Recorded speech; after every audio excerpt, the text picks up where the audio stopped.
Bonjour à tous, on va commencer dans 1 minute. Tout le monde est en train de se connecter. J'ai 22 personnes.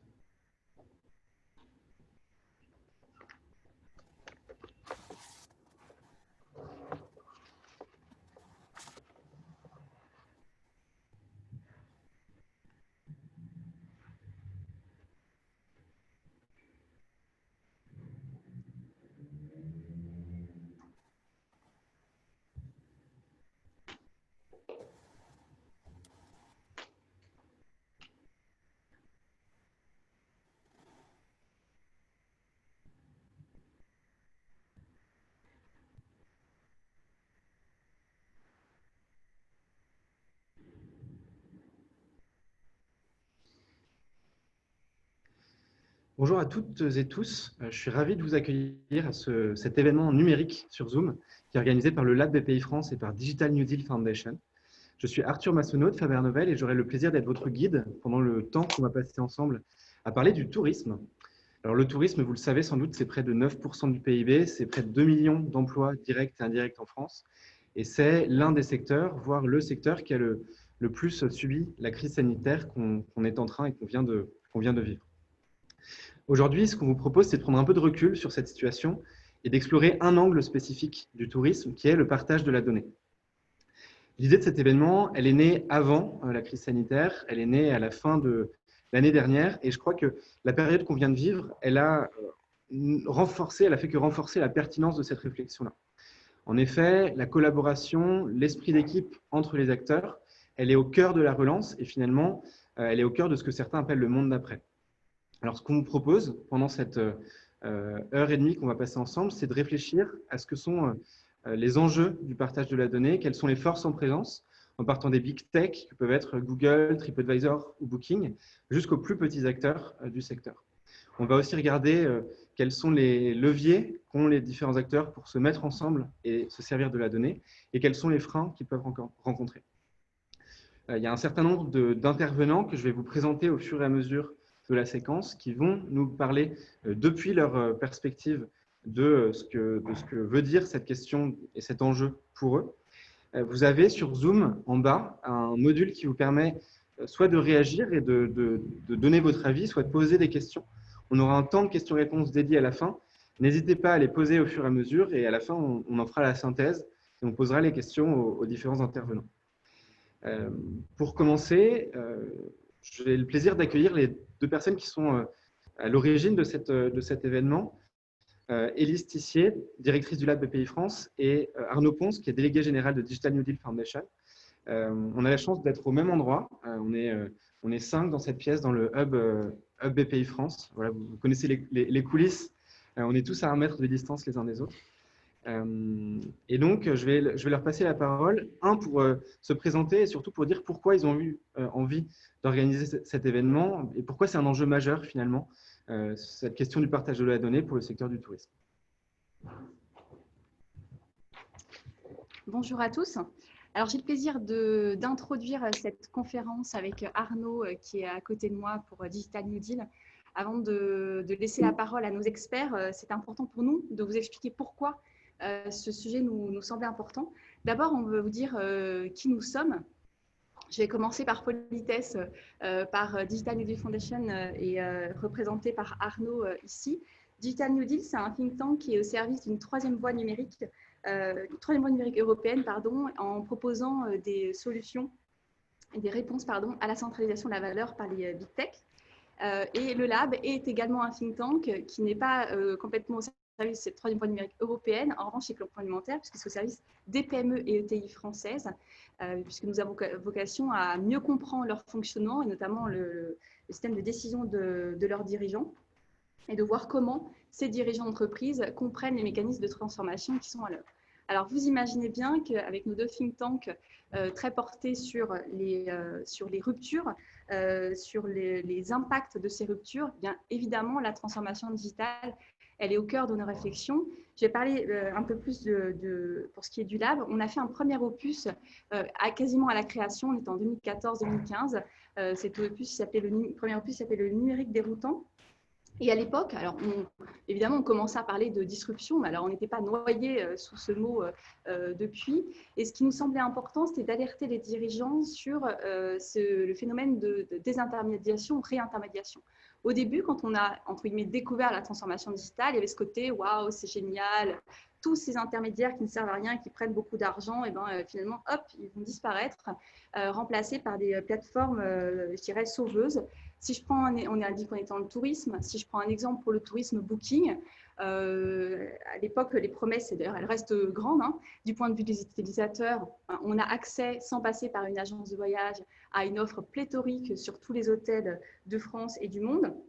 Et puis, reconnaissons que du point de vue de l'hôtelier, mais c'est aussi l'accès à une nouvelle clientèle, à une clientèle parfois plus nombreuse. Donc, il y a, je dirais, une proposition de valeur extrêmement intéressante. Évidemment, il y a la face, je dirais, arrière de la pièce, c'est aussi une captation de la valeur par le commissionnement de ces plateformes. Et puis, c'est aussi une captation de la valeur à moyen long terme, puisque ces plateformes, elles exploitent aussi de la donnée. Et là où je dirais dans le passé, l'hôtelier, il pouvait avoir de la donnée sur les usages de ses clients, à son échelle, peut-être ça ne lui représentait pas énormément de valeur. À l'échelle d'une plateforme, quand il capte ces données sur l'ensemble des utilisateurs, on voit que les enjeux sont bien différents. Et donc, pour nous, le propos, déjà à l'époque, et c'est encore vrai aujourd'hui, c'est de ne pas être naïf sur les intérêts et les impacts à court terme et à moyen terme, comme je viens de les décrire. Et les mots, en préparant cette conférence, je me dis finalement, ces plateformes numériques, elles représentent un système aussi attractif que repoussoir. Attractif, on voit, parce que tout simplement, ils sont ultra performants. Et repoussoir, parce que plus grand monde n'est dupe de leur fonctionnement. Je parlais de l'usage des données, qui est parfois un petit peu trouble, hein. On a quand même vécu les 2 années passées des séquences importantes, notamment avec Facebook. On voit bien qu'il y a des conditions de négociation qui sont imposées aux fournisseurs et aux partenaires qui leur sont très largement défavorables. Et puis, il y a des sujets un petit peu plus éloignés, mais qui sont quand même pas complètement neutres dans cette économie mondiale. C'est l'évasion fiscale qui permet aussi à ces plateformes de constituer des trésors de guerre. Je vais vous témoigner une anecdote qui est propre au secteur du tourisme et qui illustre parfaitement ce côté j'aime, j'aime pas. Dans le cadre de la préparation du comité interministériel du tourisme, on a interrogé, enfin BPI France, on a interrogé des entreprises du tourisme qui sont dans un accélérateur. Et ce qui nous ont remonté, notamment là je peux parler de la restauration, c'est qu'au moment de la crise, certains restaurateurs ont fait le choix de continuer à faire des repas, mais livrés à domicile. Et à ce moment-là, les plateformes sont apparues, et donc Uber Eats par exemple, sont apparues comme une partie de la solution, puisqu'ils leur permettaient finalement d'accéder à un service qu'eux n'allaient pas développer, et donc de pouvoir continuer de vendre. Et en même temps, ces restaurateurs qui étaient moins quelque part sensibles que les hôteliers sur ces notions de dépendance aux plateformes, découvrent que ce côté j'aime, j'aime pas, c'est que oui, finalement, il m'offre un service et en plus, il est performant. Et en même temps, je vois bien que je commence à en devenir dépendant et ça ne me satisfait pas complètement. Et en plus, évidemment, il me prête de la marge. Donc, on voit que le sujet, il est loin d'être simple, il est loin d'être binaire. Et aujourd'hui, ce qu'on peut dire, c'est ce que vous avez à l'écran, on ne peut que constater quelque part qu'on a perdu ce qu'on appelle le match aller. Si on suit la logique de la slide qui est sous vos yeux, on voit que le modèle d'affaires du gratuit des big tech perpétue une économie du monopole et enferme les utilisateurs, côté consommateur et côté offre. Si je retrace un petit peu ces trois séquences, le modèle d'affaires, maintenant on le connaît tous, hein, c'est de l'acquisition d'utilisateurs sur un modèle gratuit. Hein, je reviendrai tout à l'heure sur les effets de réseau et le côté biface. Et puis c'est l'exploitation des données. On connaît bien tous l'adage maintenant, si c'est gratuit, c'est parce que c'est toi qui as de la valeur. Comment ? C'est toi le produit. C'est toi le produit. Merci Arnaud, j'ai perdu. À force de répéter, finalement on le perd. Et puis, donc je disais, ce modèle-là, il perpétue une économie du monopole. Pourquoi ? Alors, autre adage, winner takes all, avec les effets de réseau et les économies d'échelle. Les effets de réseau, c'est assez simple, hein. Un booking, il n'a de valeur que si d'un côté, il a une offre suffisante en termes d'hôtel, et puis si de l'autre, il a aussi beaucoup d'utilisateurs. Et on voit bien qu'à un moment donné, une plateforme, quand elle dépasse un certain nombre d'utilisateurs, elle va capter tous les autres, puisque c'est elle qui représente le plus de valeur sur ces deux faces. Et les économies d'échelle, je dirais que c'est quelque chose qui existait déjà dans l'ancien monde, avant la transformation digitale. Aujourd'hui, on dit qu'on est sur une économie du coût marginal zéro, dans la mesure où avant, pas même avant, dans une économie dite traditionnelle ou dans l'industrie, quand on veut produire plus ou quand on veut livrer plus, à un moment donné, il va falloir construire une usine ou développer des services de logistique. On voit bien que ça a des coûts. Dans l'économie numérique, les choses sont un peu différentes. Les coûts pour acquérir un nouvel utilisateur sont beaucoup plus minces. Et on arrive à la conclusion, enfin, je dirais la troisième séquence de cette slide, c'est la captivité de l'utilisateur il est prisonnier, je dirais, en donnant son accord. Et en tout cas, à un moment donné, le service est tellement performant pour lui, c'est vrai de l'utilisateur comme de l'entreprise, enfin du consommateur comme de l'entreprise, il a du mal à aller vers un autre. Donc ça, c'est aujourd'hui, ou je dirais hier. Nous, avec Arnaud et Digital New Deal, on est optimiste. On le disait tout à l'heure en préparant le fond d'écran, il y a beaucoup de jaune et un petit peu de taupe. Et que vous reconnaissez aussi à travers la charte qu'on a choisie pour aujourd'hui, c'est de l'optimisme. Et donc, nous pensons que nous pouvons gagner le match retour. Alors, pourquoi travailler aujourd'hui justement sur ce partage de données? La plateformisation de l'économie, j'en ai déjà longuement parlé. Évidemment, elle n'a fait que s'accentuer. Et en s'accentuant, c'est aussi la captation de la valeur par les plus gros, les big tech, comme l'appelle Arnaud, qui s'est accentuée. Et pourquoi aujourd'hui on pense que le match retour peut se gagner? Pour nous, il y a trois choses qui ont changé. D'abord, sur l'usage des données, je dirais qu'il y a 4-5 ans, on était comme amnésique, non, je ne sais pas, c'est pas amnésique. En tout cas, on ne percevait pas la façon dont nos données étaient utilisées. On ne voyait que la valeur créée. Aujourd'hui, il nous semble qu'il y a une conscience beaucoup plus importante aussi, parce qu'il y a quand même, si ce n'est des scandales, en tout cas des moments où il y a eu beaucoup de débats sur l'exploitation qui était faite de nos données. Donc là, je dirais qu'il y a une conscience générale qui est plus forte, conscience aussi politique. Il y a 4-5 ans, on ne peut pas dire que les politiques se saisissaient de ce sujet. Aujourd'hui, il y a même déjà maintenant 1 ou 2 ans, Zuckerberg a été quand même interrogé par des parlementaires. Ce n'est pas quelque chose qu'on aurait vu. C'était vraiment les tout-puissants, c'est quelque chose qu'on aurait vu il y a quelques années.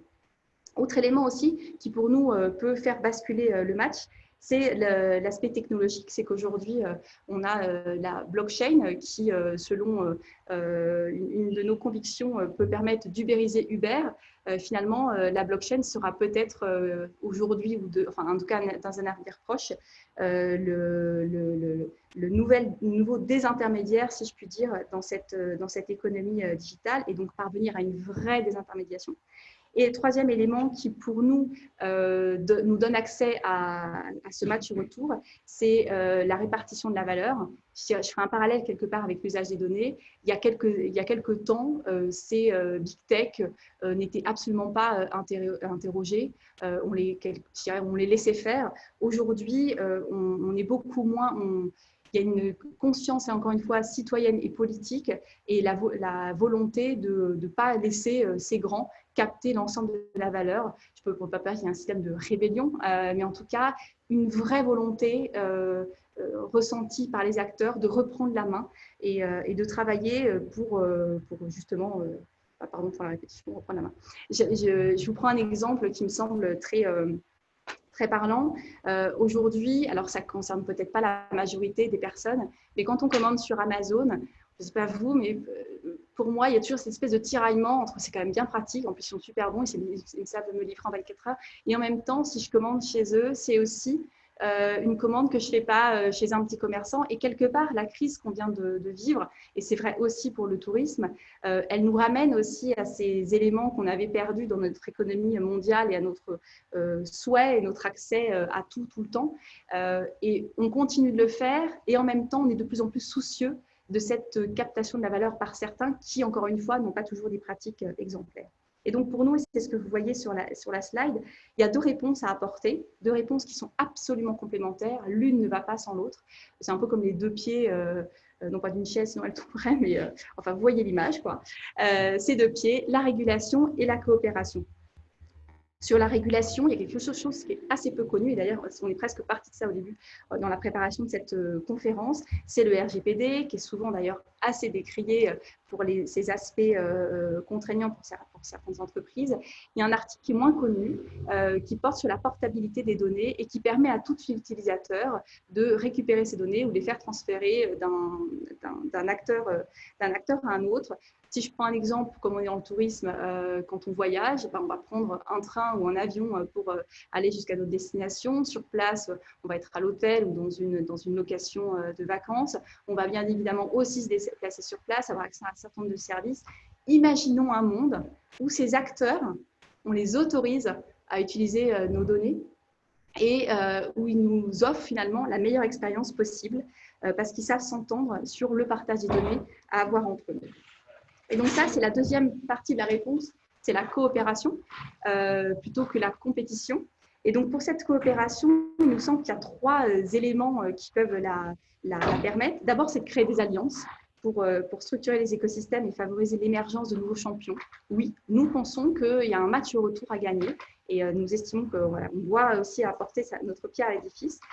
Deuxième élément qui nous semble aussi important, c'est de définir évidemment une gouvernance et un environnement de confiance pour avoir des standards communs.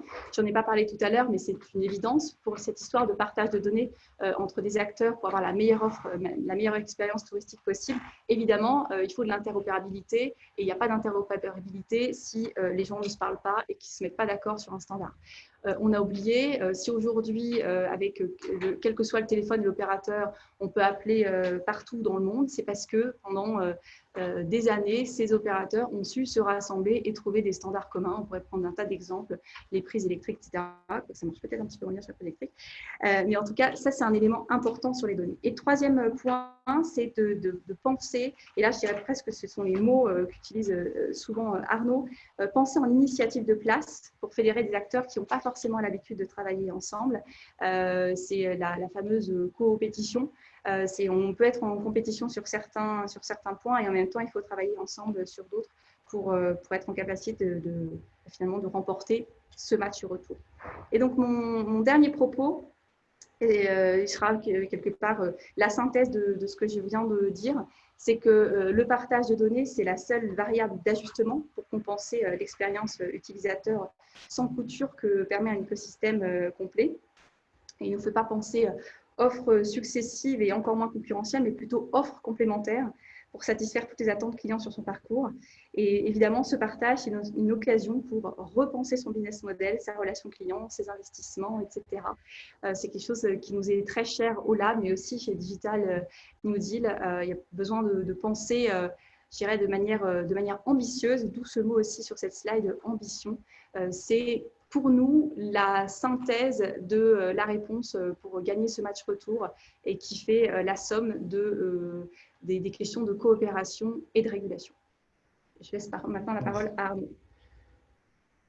On me dit dans l'oreillette, je n'ai pas d'oreillette, mais il me reste 2 minutes, ce qui est à peu près impossible pour ce que j'ai à dire, mais je vais quand même accélérer les slides qui vont suivre. Là, ce que vous avez sous les yeux, c'est le cadre dans lequel on va travailler demain, parce que là, aujourd'hui, il y a un webinar, mais demain, on a un atelier de travail avec les représentants les intervenants qui vont venir tout à l'heure des entreprises et des institutions, plus d'autres, je pense à d'autres startups et à Copacor, par exemple. Donc là, vous avez le framework, donc le cadre de travail qu'on aura demain pour notre atelier. Là, on s'est posé la question suivante par rapport à l'enjeu des data, c'est concrètement, ces données pour les partager, avant de les partager, il faut les libérer, il faut les collecter.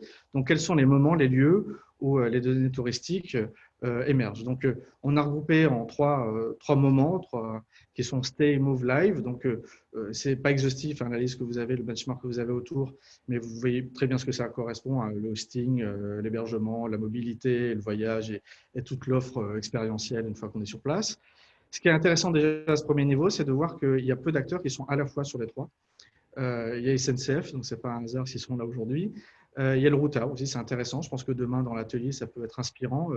On a découvert, on ne s'y attendait pas dans ce benchmark, que le routard était un peu un TripAdvisor qui s'ignore quelque part, puisqu'il est vraiment à la croisée des trois. Donc là, demain, ce qui va être fait, c'est qu'on va chercher à faire des interconnexions de ces données et trouver des opportunités que ça fait émerger pour l'écosystème.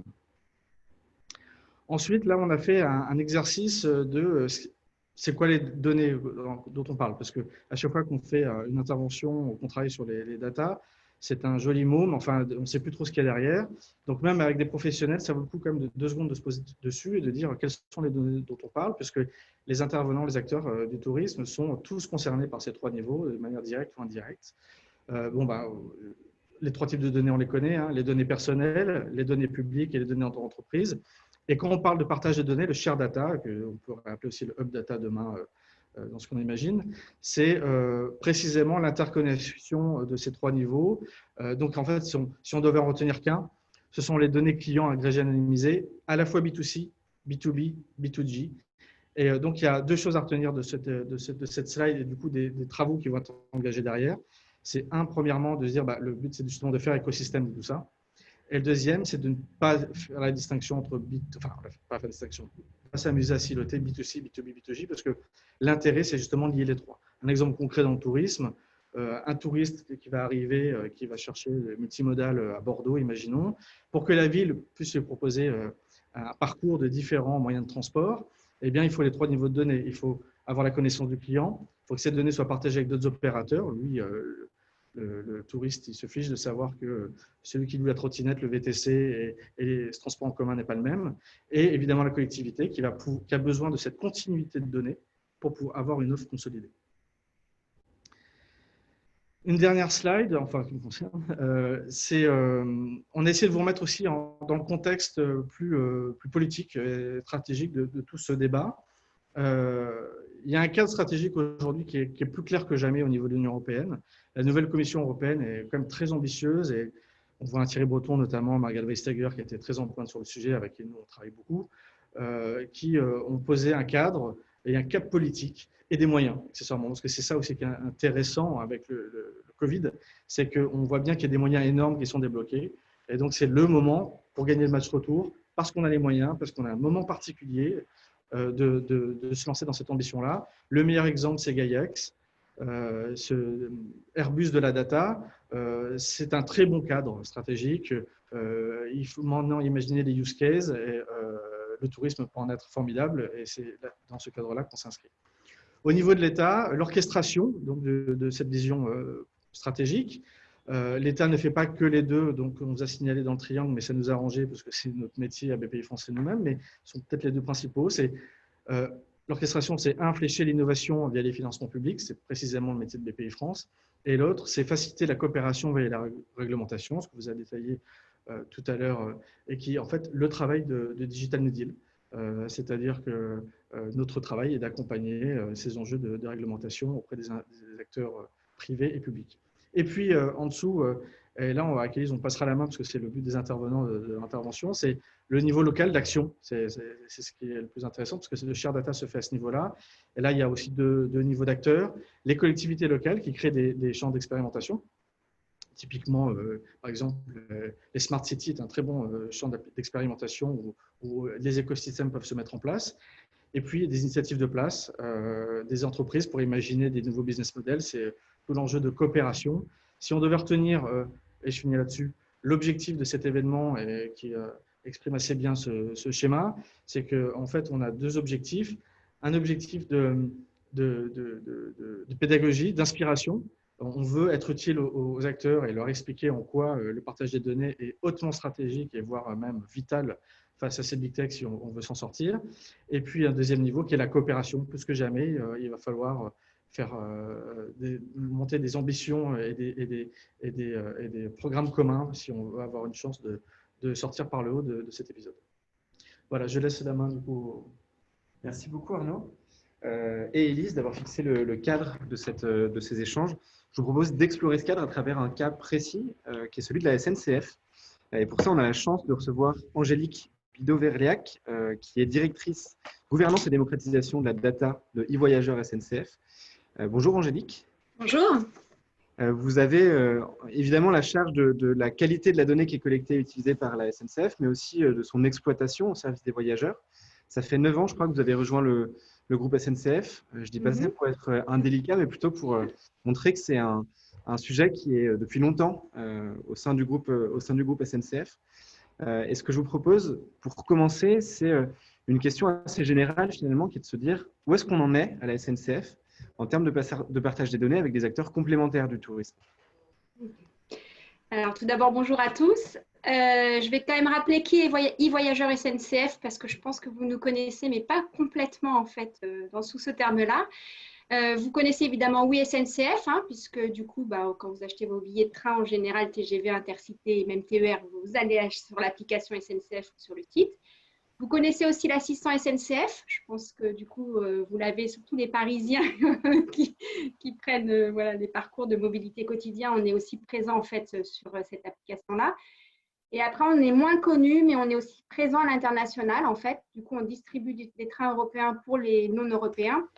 Et enfin, pour faire tout ça, on a une DSI assez forte qui est e-voyageur technologie. Donc, c'est important quand même que je rappelle le contexte parce qu'on est à la fois e-voyageur SNCF, à la fois sur le tourisme en fait en grande distance, mais à la fois aussi en mobilité, ce qui fait un peu écho avec ce que vous disiez tout à l'heure sur la Smart City. En fait. Je trouvais ça plutôt chouette.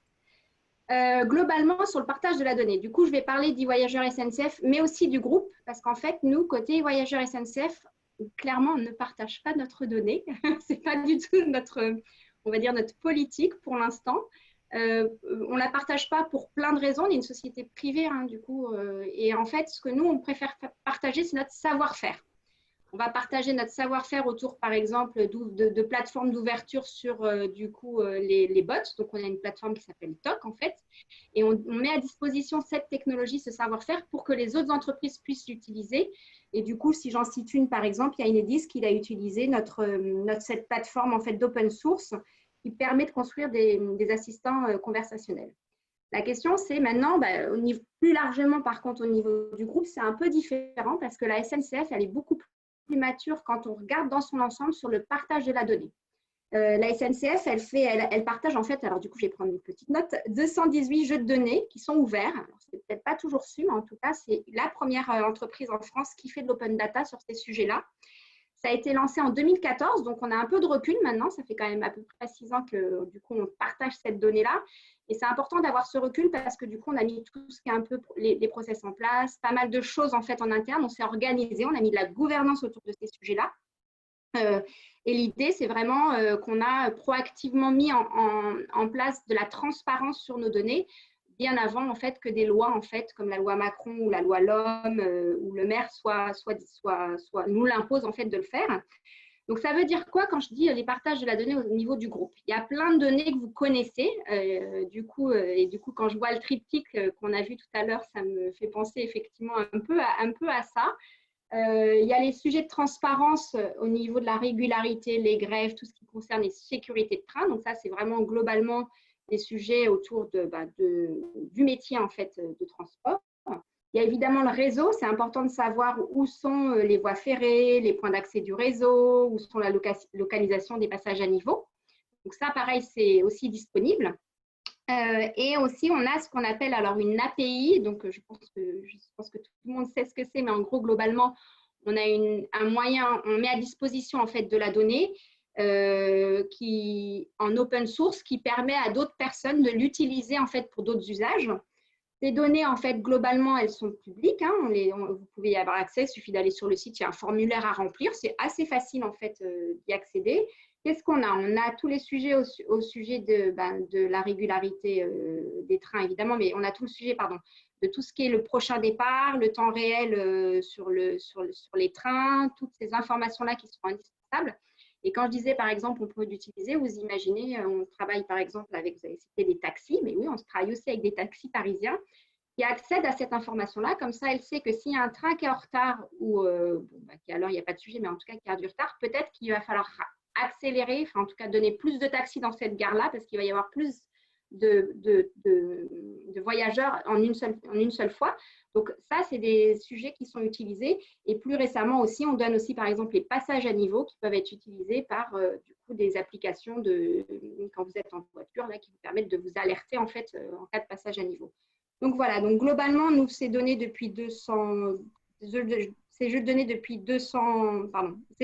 depuis 6 ans pour 200 jeux de données. Et globalement, en fait, on est plutôt content que ça se passe ainsi puisqu'il y a beaucoup d'entreprises qui l'utilisent. Et en fait, ça nous a fait aussi mûrir pas mal sur notre politique d'open data. Et donc, on a des comités dédiés sur le sujet et on sent que la maturité aussi des autres acteurs en fait, du tourisme commence à utiliser cette donnée pour aller plus loin. Alors justement, vous travaillez avec de nombreux acteurs et depuis longtemps. Est-ce que vous avez collecté des conseils ou peut-être des conditions idéales à réunir pour que les différents acteurs coopèrent via le partage des données? Alors, du coup, je partage le point qui a été dit en introduction sur la maturité des personnes vis-à-vis de leur propre data. Et ben, c'est la même chose. Je trouve que, du coup, ça fait effectivement 9 ans que je suis dans le groupe. Et je trouve que depuis quelques années, les sujets autour de la data, il y a une grande maturité des entreprises quand même. C'est de plus en plus fréquent qui arrivent.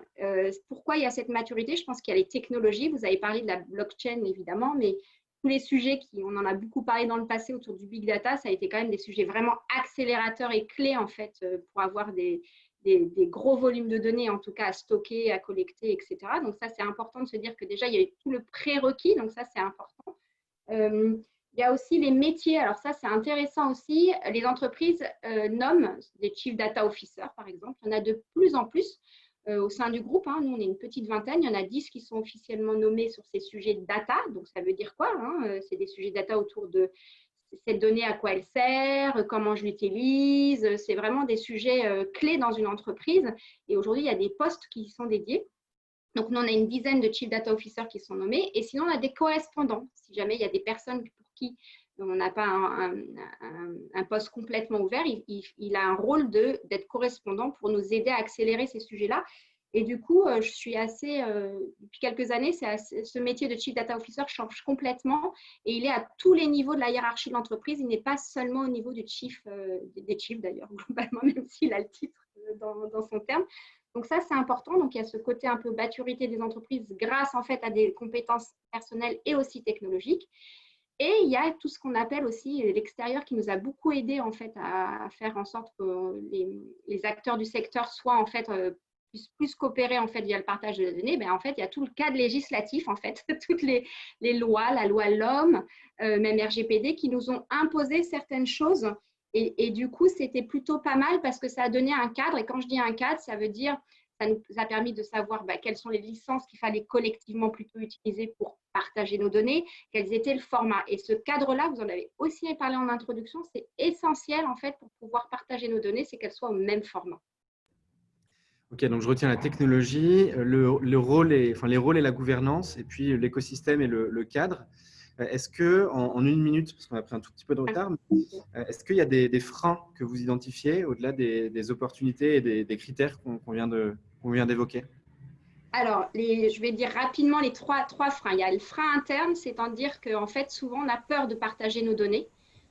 Donc, il faut savoir comment je peux qualifier ma donnée pour s'assurer que, oui, finalement, cette donnée-là, elle est stratégique, mais finalement, ça peut être un asset intéressant qu'on peut partager. Donc, il y a un frein tout simplement interne, une peur, en fait, de partager les bijoux de famille, comme on dit. Mais vraiment, ça, il faut arrêter. Donc, il faut mettre en place des processus qui permettent d'identifier quelle donnée, elle est stratégique, sensible, dans lequel on peut faire. Le deuxième frein, j'en ai un tout petit peu parlé, ça peut être le cadre juridique. Parce qu'évidemment, heureusement, RGPD a été mis en place, mais en fait, globalement, beaucoup d'entreprises faisaient quand même beaucoup de choses avec la CNIL, en tout cas en France. Et du coup, ce cadre-là, il faut faire attention sur les données personnelles. Et donc, vous l'avez dit en amont aussi, on anonymise, on pseudonymise cette information-là. Et ça, c'est essentiel parce que sinon, c'est un frein, on ne peut pas le faire. Donc, il faut avoir la technologie pour le faire. Et enfin aussi, il y a le sujet, je pense, le dernier frein, vous l'avez dit aussi, c'est tout ce qui concerne les GAFA et les concurrents. Typiquement, nous, là, vous l'avez entendu parler, mais on a fait un partenariat avec Uber. On est les premiers, en fait, au monde à le faire. Et en fait, on a décidé de le faire de bout en bout. Et nous, on a imposé, en fait, certaines directives. On était très exigeants avec ce partenariat-là. Et en fait, il ne faut pas avoir peur aussi. Il faut des partenaires un peu digitaux, natifs, en fait. Super, merci beaucoup pour ces partages. Vous restez avec nous pour la session de questions-réponses qu'on aura à la fin. Vous pouvez continuer à poser vos questions. Et on va poursuivre avec Jérôme Pichonnier, qui est directeur de projet structuration des filières touristiques à la DGE, la Direction générale des entreprises. Bonjour Jérôme. Bonjour à tous. Merci d'être là. Alors, la DGE, entre bien d'autres choses, mais porte depuis 2017 la plateforme Data Tourisme, donc la plateforme Open Data de l'information touristique. Et aujourd'hui, je regardais tout à l'heure, elle réunit plus de 300 000 points d'intérêt, donc 91 régions. Est-ce que vous pouvez nous en dire un peu plus? C'est quoi le rôle et la mission de Data Tourisme et pourquoi est-ce que c'est la DGE qui pilote ce projet? Alors, 91 départements. Qu'est-ce que j'ai dit? Région? Ah oui, non, on n'en est pas encore là. Non, on a travaillé à rassembler les régions pour en donner moins, pour en faire Ouais. moins. Oui, alors pourquoi la DGE et pourquoi la DGE a initié en 2017 la plateforme Data Tourisme? En fait, elle l'a fait dans la poursuite d'une logique qui avait été pensée par les territoires touristiques. Quand on parle de territoire touristique, on pense aux différents échelons administratifs, le communal, l'intercommunal, le départemental et le régional.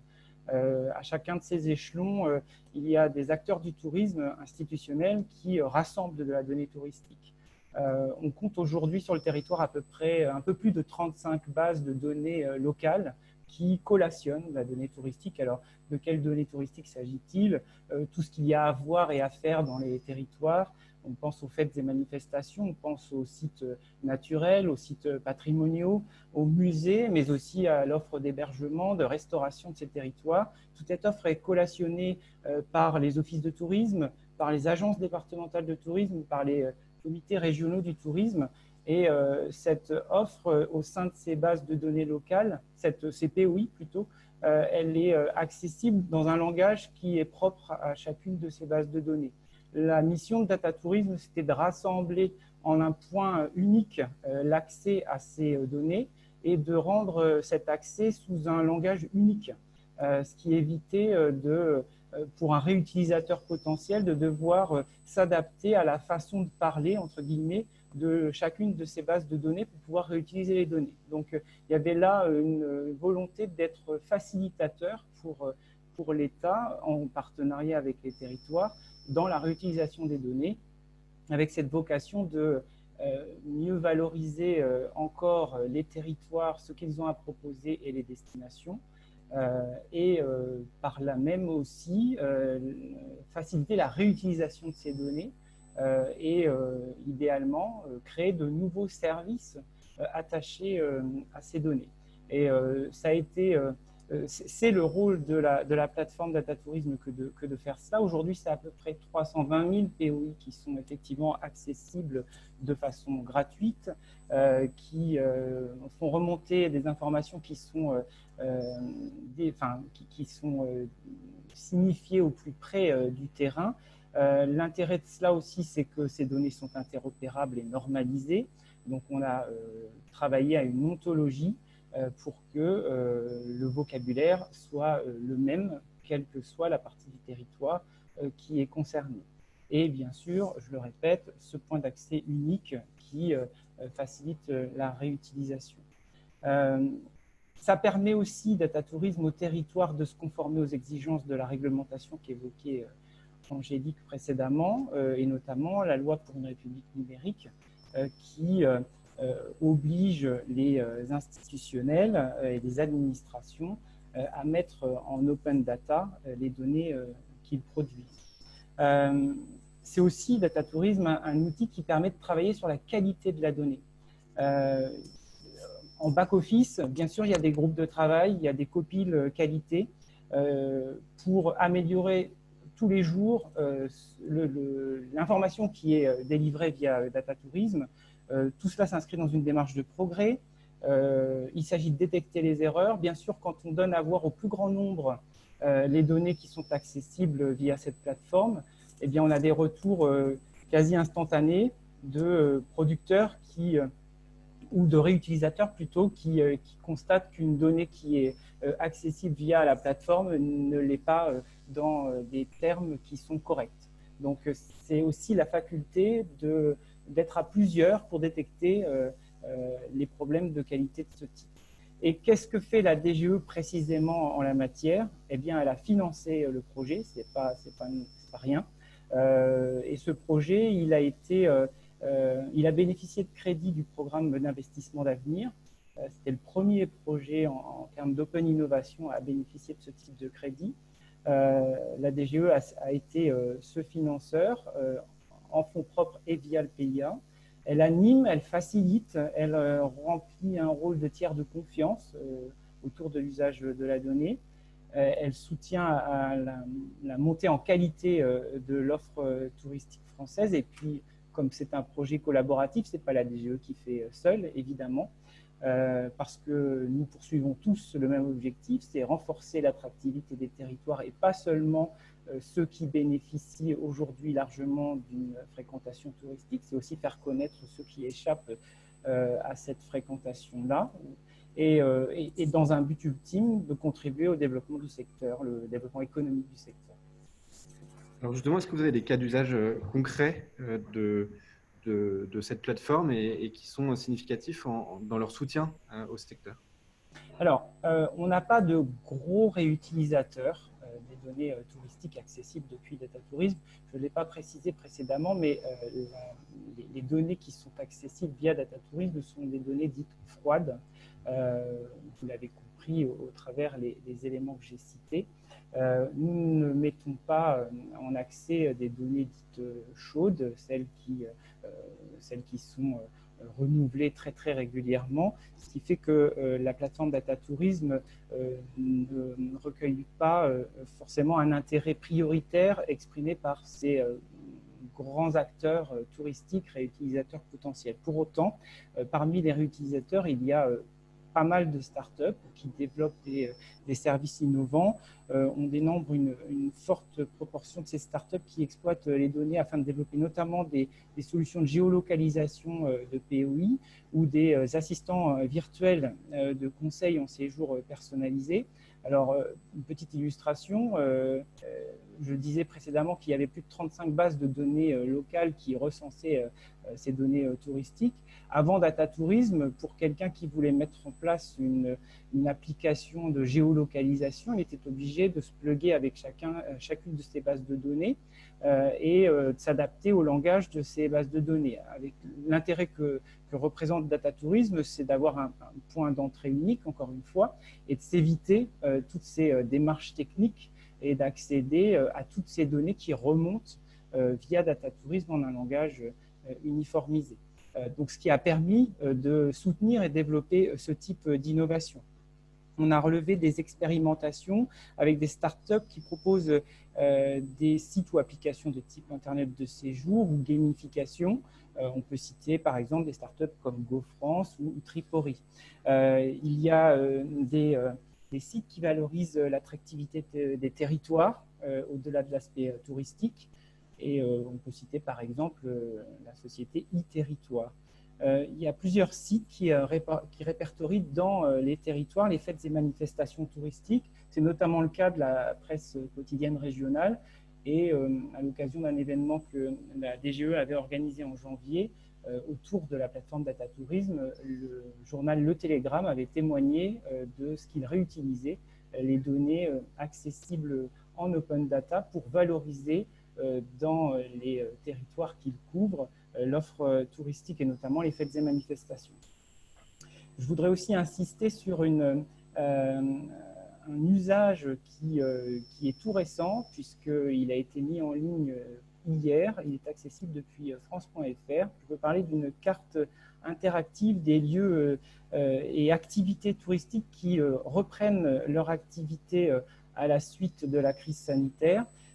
Via DataTourisme et grâce aux producteurs locaux et notamment aux offices de tourisme qui renseignent quotidiennement cette information, vous pouvez, en vous connectant sur France.fr et en accédant à la carte que je cite, connaître précisément l'offre touristique telle qu'elle est mise à disposition aujourd'hui au sortir de la crise et dans quelles conditions les établissements touristiques réouvrent et dans quelles conditions sanitaires notamment. Vous voyez là un usage très concret et qui donne aussi à voir aux producteurs de données l'intérêt direct qu'il y a à être très précis dans le retour d'informations et dans le fait de donner une donnée qui soit parfaitement de qualité. Alors, attendez, s'il vous plaît, la fin de la table ronde pour aller sur France.fr, mais on retient l'invitation. Est-ce qu'en 3 mots, vous pouvez me dire quels sont les freins qui peuvent conduire les acteurs à ne pas partager les données? Qu'est-ce qui peut bloquer un acteur touristique dans le partage des données? Alors, j'ai beaucoup de choses en commun à dire avec ce que Angélique précédemment évoquait. Moi, je dirais que D'abord, il y a une peur, une crainte de perdre la maîtrise des données, ce qu'on peut tout à fait comprendre. C'est-à-dire que les producteurs de données ont le sentiment que ce qu'ils partagent leur échappe et surtout, ils n'ont pas la maîtrise de la réutilisation de leurs données ils ne supportent pas, et on les comprend encore une fois bien volontiers, qu'on fasse dire n'importe quoi aux données qui sont accessibles au plus grand nombre. Elles sont accessibles au plus grand nombre et ce plus grand nombre n'a pas l'obligation de s'identifier pour moissonner la donnée. Alors effectivement, non seulement on fait dire ce qu'on veut à la donnée, mais on ne sait pas qui dit cela précisément, ou on ne sait pas toujours qui dit cela. Donc le sentiment que ça nous échappe un peu. Et puis certains territoires, à forte notoriété notamment, réussissent encore à commercialiser leurs données avec des partenaires locaux. Et forcément, la mise en open data peut casser ce modèle économique. Et ça, on comprend tout à fait. Donc, il y a des divergences de position sur l'open data. Tous les producteurs n'alimentent pas la plateforme de la même manière. Certains choisissent de verser l'intégralité de leurs données, d'autres sont plus sélectifs. Ils ne vont pas verser l'intégralité de leur fiche de POI ou ils vont choisir de ne pas verser l'intégralité de du contenu de ces fiches-là. Et donc, pour rebondir par rapport à ce que je disais et pour conclure à la suite de la deuxième question que vous m'avez posée, il faut démontrer aux producteurs de données à quoi cela va leur servir. Et je pense que la carte que j'ai évoquée est une façon de démontrer très précisément à quoi ça sert, parce qu'au début de l'aventure Data Tourisme, on a peut-être manqué de communication ou péché en termes de communication pour démontrer quel intérêt il y avait aussi pour les producteurs de données à déverser leurs données. On a vraiment focalisé notre propos sur les réutilisateurs et notamment les réutilisateurs privés.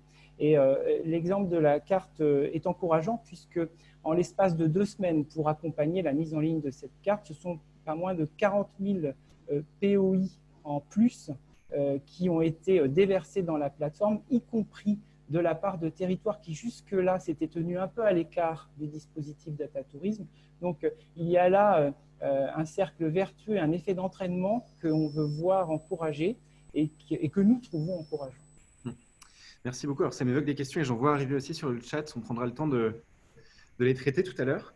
Mais avant ça, on va accueillir notre prochaine intervenante, Karine Fège. Bonjour. Est-ce que vous nous entendez? Oui, ça va mieux avec le micro. Bonjour à tous. Oui, bonjour, pardon. Je me demande pourquoi j'ai les éléments du début qui apparaissent sur ma feuille, mais c'est simplement parce que je ne sais pas tourner une page. Donc on poursuit avec vous. On vient de parler des informations touristiques avec Data Tourisme. C'est aussi votre cœur de métier, les informations touristiques. Vous dirigez Apidae depuis quelques mois. Est-ce que vous pouvez nous en dire un petit peu plus sur ce qu'est Apidae Tourisme et quelle est votre mission auprès des acteurs de ce secteur? Alors, effectivement, d'ailleurs, on peut passer à la slide suivante. Apidae Tourisme, en fait, c'est un réseau d'acteurs essentiellement institutionnels issus du territoire qui existe depuis une quinzaine d'années, mais qui n'a pris une forme juridique que depuis quelques mois. Historiquement, le métier d'Apidae, et plutôt la raison pour laquelle ces institutionnels se sont regroupés, c'était pour produire de la donnée touristique avec un usage qui était avant tout être les premiers utilisateurs de cette donnée. Donc, effectivement, par rapport à Data Tourisme, en fait, nous produisons les données, les utilisons, et il y en a une partie non négligeable qui d'ailleurs ensuite est diffusée à travers la plateforme Data Tourisme, puisqu'on a environ 350 000 fiches renseignées et il y en a environ 60 000 qui partent sur Data Tourisme. Et d'ailleurs, ce qui est intéressant, c'est que pour renforcer ce que disait Jérôme il y a quelques minutes, il y a plus de 10 000 fiches, donc pratiquement 20% supplémentaires qui ont été envoyées la semaine dernière, tout simplement parce que là, il y avait une réutilisation autour d'un enjeu commun et donc là, on a pu booster l'utilisation. Ça, c'est notre métier d'origine, si je puis dire, une plateforme d'information touristique pour gérer les données. Puis on est en train de lancer une deuxième plateforme pour répondre à une deuxième ambition qui est née au fil des années sans vraiment qu'on s'en rende compte. On est devenu petit à petit le premier écosystème numérique et structuré, je dirais, autour de la data touristique, puisqu'on a plus de 600 fournisseurs de services, des agences web, des traducteurs, des startups, etc., qui sont venus de justement autour de la plateforme Apidae et qu'on va rendre visible pour lancer les usages, puisque en fait, naturellement, on a plus de 2000 projets alimentés. Donc, ces projets qui sont des agents et qui sont des sites web, par exemple, sont alimentés parce qu'il y a des fournisseurs de services qui produisent et qui vendent des services auprès des institutionnels. On a eu plus de 4%, c'est-à-dire environ 200 projets qui sont créés ce mois-ci, simplement à cause de l'effet Covid. Puisque ce qui s'est passé, c'est qu'il y a eu énormément de territoires qui ont eu besoin de mettre en avant leur offre touristique et leur offre liée au Covid. Et il faut savoir que sur nos 350 000 fiches, grosso modo, il y en a 30% qui sont des COS, des commerces et services. Donc, le gros de l'information touristique qui est stockée dans la base, ce ne serait pas l'hôtel qui représente 1%, non, c'est d'une part les commerces et services et d'autre part aussi les hébergements locatifs, puisque l'usage essentiel, il est local. Et quand vous êtes un office du tourisme, vous renseignez notamment beaucoup de personnes en séjour. Il faut savoir aussi que les institutionnels du tourisme et qui localement gèrent cette donnée, le gèrent pour eux, parce que c'est aussi leur rôle de structurer leur territoire en termes de data. Donc, voici. Eh bien, si, tu peux y aller, Arnaud. Alors, j'y vais. Moi aussi, j'ai du mal à débrancher mon micro. Vous êtes du coup au cœur d'un écosystème avec de nombreux acteurs. Ma question, c'est quoi la maturité de ces acteurs concernant les données personnelles ou non personnelles? Est-ce que c'est compliqué pour eux de travailler sur ce sujet ou est-ce que c'est de plus en plus naturel?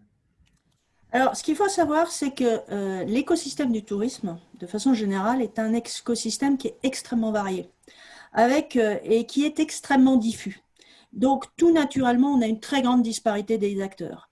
Quand on parle d'usage de la donnée pour la Compagnie des Alpes, pour les grandes stations, pour les grandes villes, pour des groupes comme Accor ou le Club Med, là, on a en face de nous des acteurs qui savent gérer de la donnée et de la donnée personnelle, de la donnée touristique, qui ont des CRM, qui savent ce que c'est que de faire du tracking sur les sites. Ça, c'est une première part.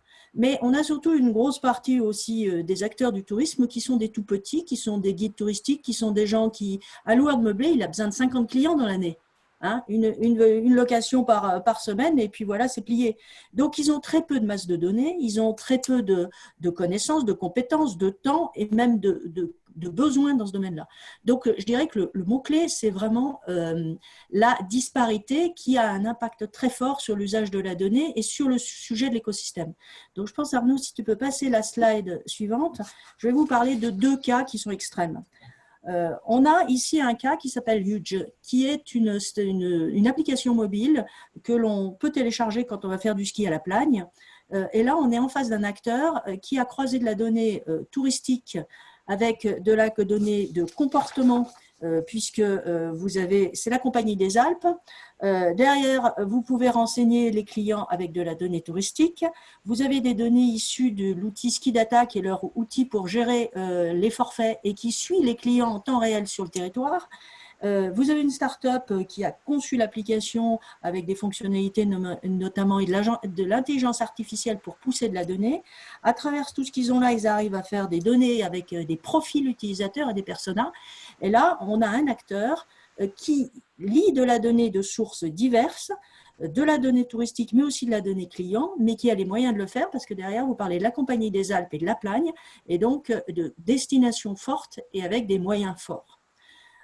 Donc là, c'est, je dirais, les usages classiques. Si on passe à la slide suivante, on a un autre élément. On parle du Tarn. Le Tarn, c'est un territoire où là, typiquement, vous êtes dans un territoire où il y a une offre extrêmement diffuse avec des petits acteurs et chacun individuellement, ils sont incapables de rentrer dans le monde de la data, tout simplement parce qu'ils n'en ont pas le volume, ils n'ont pas les compétences, ils n'ont pas les moyens, donc ça n'a pas de raison. Et là, on a un acteur, le niveau départemental, le comité départemental en l'occurrence, qui lui fédère son action et qui a lancé ce site, le Tarn vous veut du bien, en l'espace de 15 jours, qui est un site qui est sorti à l'occasion du Covid et sur lequel on agrège de la donnée touristique, mais aussi derrière, il y a un CRM pour la connaissance des clients, un outil de réservation qui est lié, ils ont un chat sur leur site qui récupère aussi de l'information client et ils ont ce site qui est construit avec quelqu'un de l'écosystème aussi, là, des fournisseurs de services qui s'appelle Iris, qui fournit un moteur de recherche, mais il y en a d'autres dans notre écosystème, qui fournit un moteur de recherche inspirationnel,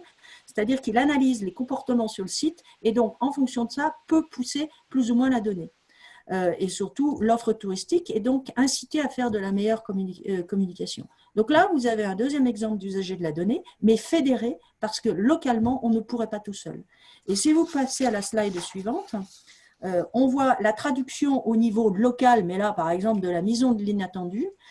Les professionnels du tourisme profitent de cet environnement grâce à ce site où on peut faire de la réservation, donc leur envoyer des clients et au final donc faire du business parce que c'est quand même la finalité de tout ça et qui grâce à une action concertée notamment par exemple au niveau d'Apidae, tout ce qui a été mis en place pour récolter de la donnée Covid, on a récolté près de 16 000 fiches de données renseignées sur le Covid qui permet d'afficher les dispositions spéciales Covid et les bons plans. Donc là, vous avez les deux exemples types que l'on peut voir. Dans un cas, vous avez un gros acteur qui est assez gros pour se payer tout seul son application, mais qui quand même utilise le lien avec son office du tourisme et l'information touristique. Et dans un autre cas, vous avez une démarche complètement structurée au niveau d'un territoire, fédéré, et on est complètement dans la coopération que vous appeliez de vos souhaits en début de webinaire, puisque c'est vraiment ça l'enjeu, c'est la coopération pour créer de la valeur localement. Absolument. Et est-ce que pour finir, vous avez un dernier exemple de cas d'usage, mais qui montre en quoi la circulation pardon, de la donnée, elle bénéficie au secteur, ou elle pourrait encore plus bénéficier au secteur? Déjà, il faut revenir sur la notion d'usage. Moi, j'ai coutume de dire que quand on parle d'usage sur la donnée touristique et de la donnée client, il y a trois grands types d'usages. Il y a les usages qui vont permettre de donner des services aux clients. Je vous ai parlé de Huge, c'est-à-dire de donner une meilleure expérience pour le client en séjour ou en amont d'ailleurs quand il réserve son séjour. Vous avez une deuxième type d'usage qui est l'observation touristique, c'est-à-dire là, c'est plutôt les gens dont la mission est de structurer le territoire et de développer l'attractivité. Et vous avez les troisièmes usages qui sont plus du pilotage. Alors, ça peut être du pilotage de structures privées ou ça peut être du pilotage de politique territoriale. Donc, si on passe à la slide suivante, je vais vous présenter deux éléments. Là, vous avez un usage qui est de l'analyse de données touristiques, mais lié là encore à d'autres usages. Et là aussi, c'est dans notre écosystème qu'on a une start-up qui s'appelle Visit Data, qui permet au CRT Auvergne-Rhône-Alpes d'avoir une vision de l'économie touristique et d'un baromètre en temps réel en liant de la donnée de plateforme de réservation, de la donnée froide touristique, mais aussi d'autres sources d'informations. Et puis, si par contre, on passe à un usage qui sera plus intéressant sur la slide suivante, enfin intéressant, différent, qui est plus une logique de pilotage de la politique territoriale, c'est un exemple qui se développe beaucoup dans notre écosystème avec un fournisseur de services qui s'appelle Raccourci et qui a une offre produit qui s'appelle Fairguest.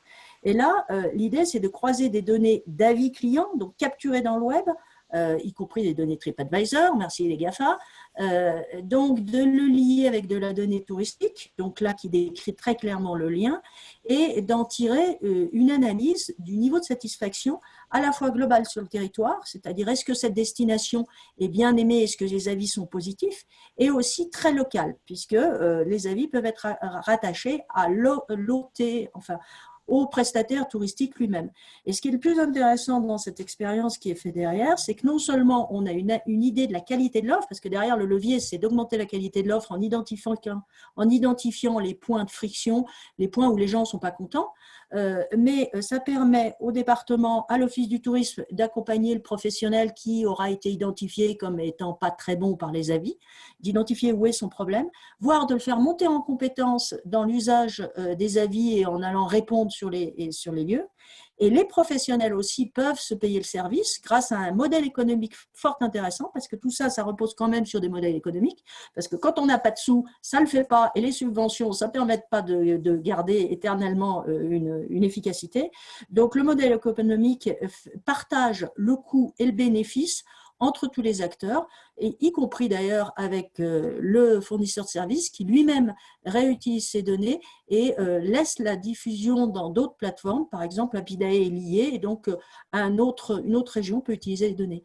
Donc là, on est dans un écosystème vertueux où il y a un partage de la valeur, un partage de la data au service d'une amélioration de la destination et aussi bien du prestataire final que du territoire à tous les échelons. Donc voilà, voilà un peu nos sujets. Merci beaucoup pour cette visite complète et très précise de l'écosystème. Karine, je vais accueillir le dernier acteur, le dernier intervenant de cette table ronde, qui est Olivier Dion, qui a fondé OneCube et A New Governance. Donc Olivier qui est avec moi sur ma gauche. Olivier, votre combat, vous, c'est la donnée, enfin le contrôle de la donnée générée par les utilisateurs et utilisée par les utilisateurs. Et son partage, exactement. C'est l'individu au centre de la circulation de ces données personnelles. Et donc pour ça, on a un contexte. On a un contexte qui est le RGPD, donc lancé en mai 2018 avec le droit à la portabilité. Donc, comme son nom l'indique, le RGPD, il s'agit de protection de l'individu. Donc, c'est un peu un ovni, le droit à la portabilité, qui va permettre à un individu de récupérer ses données et de les faire circuler auprès de ses différents services en ligne. Mais finalement, on a plusieurs manières de voir le droit à la portabilité, qui est un peu à part dans ce règlement. L'une d'elles, la première, c'est la portabilité qu'on pourrait appeler de compétition, où je vais transférer mes données à un concurrent de l'entreprise de départ. Et l'autre, c'est la coopération. Donc, je vais envoyer mes données à un service complémentaire du premier. Et là, on va créer l'interopérabilité et là, on va créer de la valeur d'écosystème. Pour l'instant, ces choses-là ont été peu perçues dans la mise en application du RGPD. On s'est beaucoup plus concentré, les acteurs se sont beaucoup plus concentrés sur l'aspect protection des individus et ont vu finalement ce droit à la portabilité qui devait être un point de fixation, une ouverture du marché, une ouverture d'un nouveau marché de circulation des données. Eh bien, les acteurs du marché ont plutôt vu ça comme une contrainte, ce qui est dommage, mais ce qui est en train de changer avec un nouvel élément de contexte beaucoup plus récent, donc février 2020, qui est la data stratégie européenne sur les données et la manière dont l'Europe doit gérer ces données, avec donc dans cette data stratégie publiée par la Commission européenne, un focus sur le data sharing, la circulation des données et la création finalement d'une infrastructure de circulation des données personnelles. Je vous ai mis sur le slide aussi le fait que, je vous rappelle que ça a été publié cette data stratégie en même temps que la stratégie sur l'intelligence artificielle. Donc, il y a une vraie vision de l'Europe à long terme dans toute cette collection massive de données, d'organiser tout ça, de le permettre déjà et puis de mettre l'individu au centre. Il y a un lien fort qui est fait, il y a une filiation naturelle entre cette stratégie et le RGPD. Donc finalement, le data sharing, quand on parle de data sharing, on parle de données personnelles et non personnelles. Mais quand il s'agit de données personnelles, c'est le RGPD qui doit s'appliquer. Et donc, dernier élément de contexte, beaucoup plus récent, celui-ci annoncé plus récemment, donc on en a parlé tout à l'heure, c'est Gaia-X. Et c'est finalement cette place de marché d'outils souverains, cette infrastructure que l'Europe est en train de créer. Et c'est là que va devoir se déployer la data stratégie. Donc, en additionnant tous ces éléments, on a un cadre qui est en train de se créer en Europe. Si on revient au sujet donc, de la portabilité des données personnelles, qui est peu mise en œuvre aujourd'hui, on a plusieurs scénarios possibles. Donc, le premier, je vous ai mis, c'est plusieurs architectures possibles. C'est un tableau Excel, c'est le partage des données pour le partage, finalement, à minima, pour la conformité. On voit que ça ne marche pas, personne n'en veut et ça ne crée pas de cas d'usage. Une autre façon de faire, ce sont des API un petit peu dans tous les sens. Vous voyez le plat de spaghetti que je vous ai montré. Donc ça pose plusieurs problèmes. Pour l'individu, c'est difficile de s'y retrouver. Et pour les entreprises, les petits acteurs n'y auront pas accès. Ouais, okay. Un autre modèle qui est aussi en œuvre aujourd'hui, c'est le modèle des grandes plateformes. Donc Google, Facebook, etc., qui ont leurs propres écosystèmes de partage de données.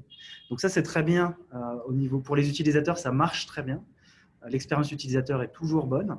Maintenant, on a un vrai problème de contrôle sur les données exercées par ces grandes plateformes et finalement de manque de gouvernance. Peu d'autres acteurs ont leur mot à dire sur la manière dont les données doivent circuler. Et le dernier modèle, donc celui qu'on défend, c'est le modèle qu'on appelle le modèle MyData, donc human-centric, où les individus ont des outils pour piloter leurs données, indépendants des services qu'ils utilisent. Donc, typiquement, OneCube, ma startup, est l'un de ces outils. Mais pour avoir ce modèle, pour développer ce modèle, non seulement il faut des outils, mais derrière, il faut construire des standards et toute une infrastructure de partage des données personnelles. Donc, c'est sur ça qu'on est en train de travailler avec des acteurs partout dans le monde. C'est sur la création de ces standards et je l'ai mis ici, donc d'une gouvernance. D'où le projet que j'ai cofondé, donc A New Governance, c'est de se réunir avec tous les acteurs de l'écosystème pour définir les règles. Il n'y a pas uniquement, c'est pas uniquement au Big Tech de définir les règles de la circulation des données personnelles. C'est un travail de coopération. Donc, je vous rappelle ici donc, les opportunités du personal data sharing, finalement, elles sont transsectorielles. Donc, imaginez un cas d'usage où je récupère par ma carte de crédit les données de mes achats alimentaires pour les envoyer à un coach nutrition. Là, j'ai 3 domaines. J'ai le retail, j'ai la finance et j'ai la santé. Donc, il faut vraiment voir ça comme un tout et avoir une fluidité dans tous ces marchés. On va débloquer des opportunités dans quasiment tous les marchés. La taille de marché, je vous l'ai mise ici à titre indicatif, mais pour voir les ordres de grandeur, un marché mature sur l'Europe des 27 est estimé à 765 milliards d'euros. Donc, c'est un marché gigantesque sur le data sharing en général, hein, pas juste sur le personal data sharing. Alors là, ici, j'illustre pourquoi c'est un vrai enjeu pour les territoires avec le projet, pour que certains connaissent, donc Sidewalk Toronto, c'est Google qui crée un quartier en quelque sorte et les infrastructures pour la ville de Toronto, donc les infrastructures physiques, mais aussi tous les services digitaux qui vont autour. Donc là, il y a ici, Google s'insère dans le fonctionnement de la ville au plus profond de son architecture. Et donc, on voit qu'il y a un vrai problème. Donc, le projet a été abandonné pendant le Covid, mais on voit qu'il y a un vrai problème relevé par les habitants de Toronto qui se sont défendus sur la puissance de Google dans le développement de leur cité. Et on voit aussi qu'en Europe, ça réagit. Il y a une envie en Europe pour les villes européennes de contrer ce type de modèle-là. Et ça fait parler. Le projet Toronto, ça fait beaucoup parler en Europe. Et ça réagit par des projets, et heureusement, et par des projets de villes. Donc, je vous ai affiché ici quelques villes pionnières en la matière qui sont en train de créer des plateformes digitales pour permettre à leurs citoyens de reprendre la main sur leurs données. Donc, par exemple, Helsinki, Amsterdam, Barcelone. En France, on a Lyon qui est très, très en avance sur ces sujets. Mais il y a un collectif de villes, et puis ces villes, elles discutent ensemble aussi. Elles ont toutes envie elles rejettent tout ce modèle de Toronto et ont envie de proposer des infrastructures pour remettre les citoyens au centre de la circulation de leurs données. Ce qui n'est pas forcément quelque chose que moi j'avais vu en tant que start-up il y a quelques années, quand j'avais commencé, mais c'est clé, le rôle des territoires dans la circulation des données. Ici, je vous mets un cas d'usage plus précisément pour le tourisme, ce qu'on pourrait imaginer comme plateforme pour le tourisme. Donc, on pourrait imaginer un compagnon tourisme. Alors, je n'ai pas mis le logo ici, mais j'avais en tête en faisant ça l'Office du tourisme, où on a pour l'instant un service digital hétérogène en fonction des offices du tourisme qu'on va visiter, avec certains offices très bien dotés au niveau digital et d'autres beaucoup moins, avec simplement une présence sur des comptes sur des réseaux sociaux. Donc là, il s'agirait de mettre dans les mains de tous les visiteurs de ce office du tourisme un compagnon tourisme branché à tous les acteurs locaux, régionaux ou nationaux du tourisme. Donc ici, je vous ai mis quelques exemples du transport longue distance, de la mobilité locale, des activités sportives, des activités culturelles, de la restauration, de l'hôtellerie et donc tout ce qu'on peut imaginer, tous ces services qu'on peut imaginer. L'idée, ce serait d'avoir cette compétence métier, par exemple, de l'Office du tourisme local, qui serait capable de savoir quel branchement faire. Quel branchement faire pour fournir ici des choix aux individus et avec une connaissance complète du parcours de l'individu. Donc finalement, en fait, ici, le compagnon tourisme guide, c'est un guide uniquement, guide l'individu dans le choix de ses services, ne propose pas en propre de services digital de tourisme même, mais c'est un agrégateur et un guide. Le fait d'avoir ce lien par les données personnelles avec l'individu permet de créer en retour de la statistique anonymisée et de bénéficier de statistiques qui, en temps normal, ne seraient accessibles qu'en allant récupérer cette information auprès des big tech, des gros acteurs, des TripAdvisor, des Booking, etc. Ici, comme je m'immisce dans le parcours du touriste local, je crée de la statistique et je crée de la connaissance. Et donc, pour réaliser finalement ce type de cas d'usage, on a besoin de créer quoi? On a besoin de créer des écosystèmes. Avant de passer à la technique, avant la mise en œuvre, avant les standards d'interopérabilité, on a besoin de créer des écosystèmes. Et on a besoin de tout le monde pour créer ces écosystèmes. Angélique, tout à l'heure, de SNCF, parlait de la difficulté pour les grands groupes à ouvrir les données, notamment quand elles sont sensibles. Donc évidemment, quand on parle de données personnelles, on parle la plupart du temps de données jugées comme sensibles. Mais on a besoin de, finalement, c'est les poumons de l'écosystème. Qui a les données? Ce sont ces grands acteurs. C'est Accor, c'est SNCF. Je travaille avec d'autres acteurs dans d'autres domaines, par exemple sur l'éducation et sur l'emploi. Sur l'emploi, on a besoin de Pôle emploi, qui le fait, qui ouvre ces données. Mais c'est eux, les poumons de l'écosystème, c'est eux qui ont les données. Autour de ça, on va avoir des acteurs plus institutionnels, que ce soit pour le financement ou pour la mise en place de standards sur toutes les régions. On va avoir besoin de data initiatives spécialisées dans des données métiers, des données sectorielles, d'acteurs de l'infrastructure comme OneCube, bon là il y a une petite erreur sur le schéma, comme OneCube qui vont faire circuler ces données. Et on a besoin aussi de startups, et c'est ça l'idée, c'est d'avoir des startups et des PME qui participent à cet écosystème, qui ne vont pas forcément avoir les moyens de développer les standards et les outils de partage. Ça, c'est un travail collectif, mais qui vont apporter du service à valeur ajoutée sur la base des données qui circulent, et notamment des données qui viennent des plus gros acteurs. Donc voilà, c'est un travail collectif, et il est en train de se dérouler maintenant. Merci Olivier. Arthur, je te laisse faire les questions-réponses. Oui, absolument. Alors, merci beaucoup Olivier. On a plusieurs questions qui sont arrivées, qui ne sont pas forcément adressées à l'un ou l'une d'entre vous. Donc, je vous laisse bondir sur les questions qui vous intéressent. La première qui nous a été posée sur le chat, c'est l'ouverture de certaines données transport et tourisme en open data n'accélérerait-elle pas et ne faciliterait-elle pas la collaboration entre les acteurs et le partage d'autres données plus sensibles ou stratégiques qui ne seraient peut-être pas en open data? Est-ce que vous avez compris la question? Est-ce que quelqu'un a envie d'y répondre?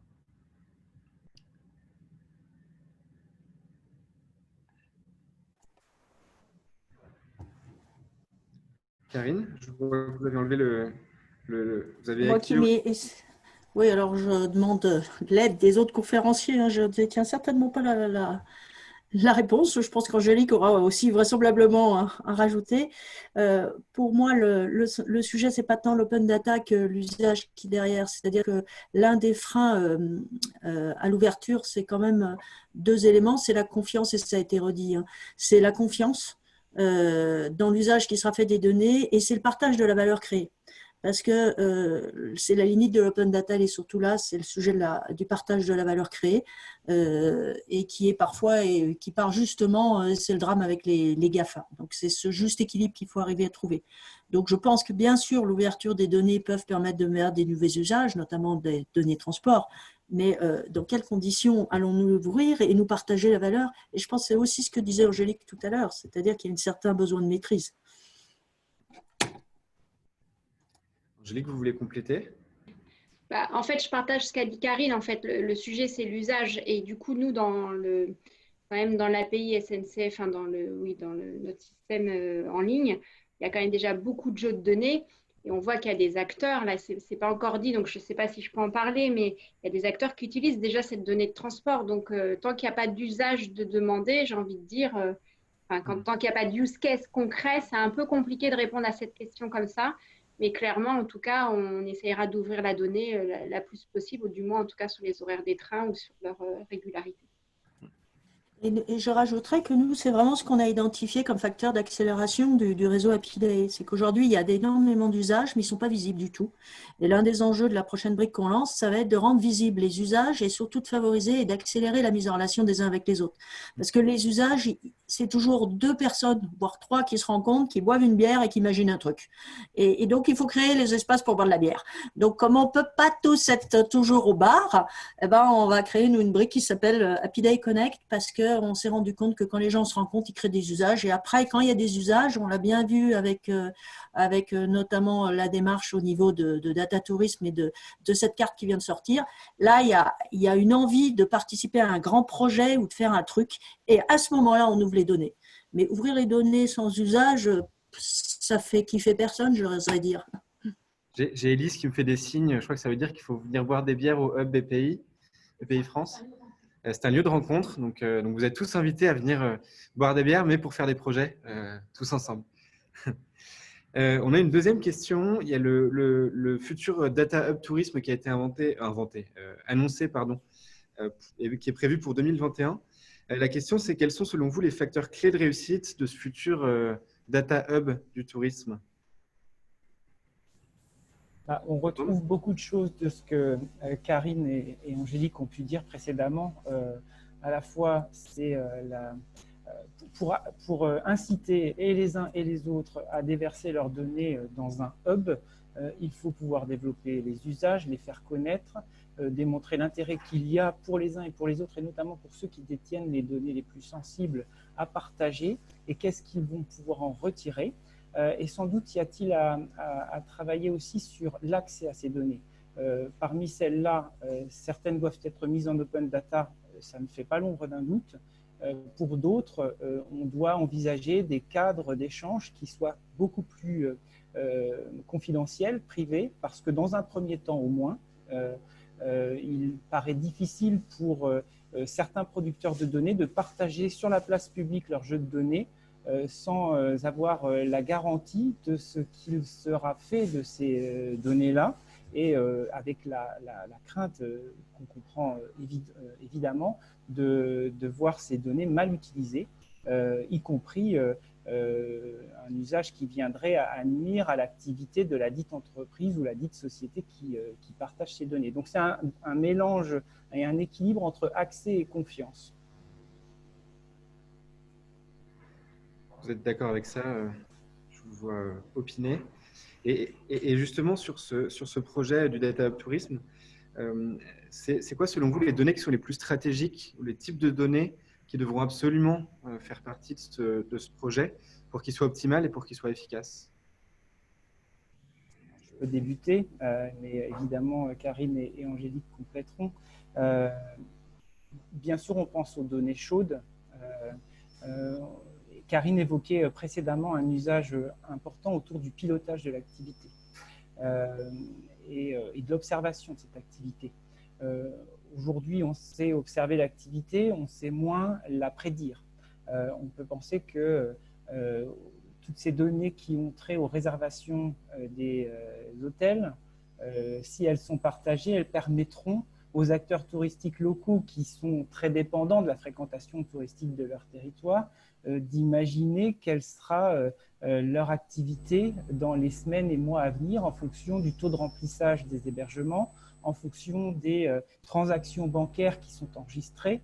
Voilà des données qui, à mon sens, devraient être partagées. Alors, dans un cadre à définir, évidemment pas en open data, mais dans un cadre peut-être sans doute beaucoup plus confidentiel, mais qui puisse à la fois pour les institutionnels, mais aussi pour les professionnels concernés, avoir un accès à une vision un peu prédictive de l'activité touristique. Moi, j'aurais tendance à dire qu'un des facteurs clés de réussite du Data Hub, c'est toujours pareil, on en revient toujours à la notion d'usage, mais aussi si on arrive à bien prendre en compte les intérêts qui sont parfois contradictoires entre le privé et le public. Et quand je parle du privé, je parle, comme je disais tout à l'heure, du monde du tourisme, où on a aussi une très très grande disparité entre des tout petits et des gros, qui du coup n'ont pas les mêmes compétences et les mêmes moyens. Un privé, de toute façon, la finalité quand même de tout ce qu'il fait, c'est de créer du business, parce qu'il faut qu'il vive. La finalité d'un public sera plus peut-être de structurer un territoire, une activité ou de favoriser le développement. Donc déjà, on n'a pas toujours la même approche. Et je pense qu'il sera absolument essentiel d'avoir ce mix et d'arriver à rentrer dans ce mix une vision du local. Parce que malgré tout, le gros des 60 millions d'habitants en France, 70 millions, c'est du local. Et donc, il faut absolument que le local se sente concerné investit et qu'il y voit un intérêt. Et c'est ça qui est le plus difficile, de conjuguer ce niveau national et cette vision internationale qui est vraiment une vision enthousiasmante, et les problématiques qui sont locales, qui là sont bien souvent comment je vais avoir mes clients demain, surtout après une crise Covid. Et je pense que si on arrive à gérer ça avec tous les échelons, on aura réussi notre coup, et on aura réussi surtout notre coup d'avoir une vision partagée et de créer du business à tous les niveaux et à toutes les strates. Merci beaucoup. J'ai une dernière question pour vous, Angélique. Il y en a une autre qui vient d'arriver, donc ce sera l'avant-dernière. Qui est pour SNCF, quel use case et quel type de données voyez-vous pour la portabilité des données personnelles? Alors, c'est une bonne question parce qu'en fait, sur la portabilité des données, autant vous dire, alors moi je peux parler que pour e-voyageurs SNCF, hein, puisque du coup c'est plutôt mon périmètre. On a peu de demandes parce qu'en réalité, quand vous allez prendre le train, si demain vous voulez prendre l'avion, et encore aujourd'hui les liaisons vont être arrêtées, donc voilà, ça va être un peu plus compliqué. Peu de gens me demandent de porter la donnée en fait. Donc en réalité, j'ai pas en tout cas chez nous, on a très peu de besoins sur ces sujets-là. Et je n'arrive pas à voir pour l'instant le bénéfice client qu'il aurait à demander cette portabilité de données à un tiers qui pourrait être, pourquoi pas, une ouverture de la concurrence ou pourquoi pas, oui, à un concurrent. Mais encore une fois, je ne sais pas ce qu'il va en faire. L'usage est compliqué à trouver là. Olivier, oui, un petit commentaire, Angélique. Oui. On en a déjà parlé ensemble. Mais il faut l'ouvrir d'abord, en fait, la donnée, parce qu'il faut créer du service. Les gens ne savent pas ce qu'ils peuvent en faire. Le simple fait pour la conformité au RGPD et avec ce nouveau droit de pouvoir récupérer leurs données pour ne rien en faire, oui, ça n'intéresse personne. Mais moi, c'est mon métier et ça ne m'intéresse pas non plus. Donc, je le conçois totalement. Il faut créer des services à partir de ça. Là, c'est ce qu'on a discuté aujourd'hui. C'est créer de la valeur par des écosystèmes, des cas d'usage, guider les gens dans, par exemple, leur mobilité multimodale. Et c'est un exemple parmi tant d'autres. Tant qu'on ne leur a pas proposé des boutons avec des vrais services derrière, réclamer leur droit à la portabilité, c'est évidemment qu'ils ne vont pas le demander. Et donc, si les grands acteurs, ce n'est pas que le cas de SNCF, hein, je te le dis à toi, mais ce n'est pas que le cas de SNCF, si on s'attend à un grand nombre de demandes de portabilité, il ne se passera rien parce que c'est ce qu'on voit chez les banques, c'est ce qu'on voit chez tous les acteurs. Il y a très peu de demandes, personne n'a compris quoi faire avec ces données portables. C'est dans l'autre sens qu'il faut voir le problème. C'est les usages d'abord, inventer les usages, et avoir des gros acteurs prêts à rendre les choses interopérables, tout en gardant, on est d'accord, le contrôle derrière sur les usages qui en sont faits. L'idée n'est pas de faire n'importe quoi avec ces données. Ouais, je partage ton point, c'est l'usage d'abord, je suis hyper d'accord. Merci beaucoup à vous deux. Et du coup, dernière question qui va être pour Karine cette fois, de quelqu'un qui nous dit « Damien, par expérience au sein du réseau Apidae en tant que start-up fournisseur de services, la plus grande difficulté, c'est la mise en place d'une gouvernance qui donne confiance. » Et donc la question sous-jacente, c'est est-ce qu'il est souhaitable qu'un acteur institutionnel, data tourisme ou quasi ex-institutionnel, le SCIC Apidae, soit le garant de cette gouvernance en 2021 ? C'est une question peut-être piège, je ne sais pas, Karine. On ne vous entend pas, il faut activer le micro. Donc, je voulais remercier Damien pour cette question. Non, ce n'est pas une question piège, c'est un vrai sujet. Je pense que j'aurais tendance à répondre à la question « quelle meilleure solution ?» Et puis, d'autre part, je pense que ce qu'on a essayé de faire, en tout cas au niveau du réseau Apidae, c'est de mettre en place une société coopérative. SCIC, ça veut dire Société coopérative, justement, d'intérêt collectif. Et je dirais que le meilleur garant et la meilleure formule, c'est qu'on ait une vie associative riche. C'est-à-dire qu'il y ait des espaces pour s'exprimer, qu'il y ait des espaces pour interpeller, qu'il y ait des espaces pour réfléchir et pour gérer parfois peut-être les dérapages qu'il peut y avoir à droite ou à gauche. Et puis, dernier point, je pense qu'il faut aussi prendre en compte la notion du temps. Le temps, surtout quand on est une start-up, le temps n'a pas la même valeur que sur d'autres. On est dans une conduite du changement, on est dans une évolution du changement. Et donc, quand il faut faire bouger un écosystème, les choses ne se sont pas faites en un jour. Donc, moi, je dirais que je ne sais pas s'il y a une meilleure solution. En tout cas, le sujet de la gouvernance, de la prise de décision et de l'action pour le bien commun et surtout pour le share value, c'est-à-dire le partage de la valeur, est pour moi un sujet clé. Je n'ai pas la solution à tout, mais j'espère qu'en y réfléchissant à plusieurs, on sera meilleur. Je ne sais pas si ça te convient, Damien. Je garde ça comme mot de la fin. Si on est à plusieurs, on sera meilleur. Je voulais redonner la parole à Arnaud et Élise pour conclure. Juste avant, je voulais remercier Louis et Pauline, que vous n'avez pas vu ni entendu, mais qui ont largement contribué à ce que cette session soit possible. Donc, merci à vous deux et merci également à Lamine qui a géré toute la partie technique. Et je vous laisse la fin. Si tu veux venir. Écoutez, en amont, on va vous libérer, peut-être même quelques minutes, 3-4 minutes en avance, qu'on culpabilise déjà de vous avoir privé d'un joli déjeuner au soleil en terrasse. Ce qui va être fait, c'est que par la suite, on va vous envoyer le replay de cet enregistrement, surtout derrière le livret blanc qui sera issu de l'atelier qui a lieu demain matin.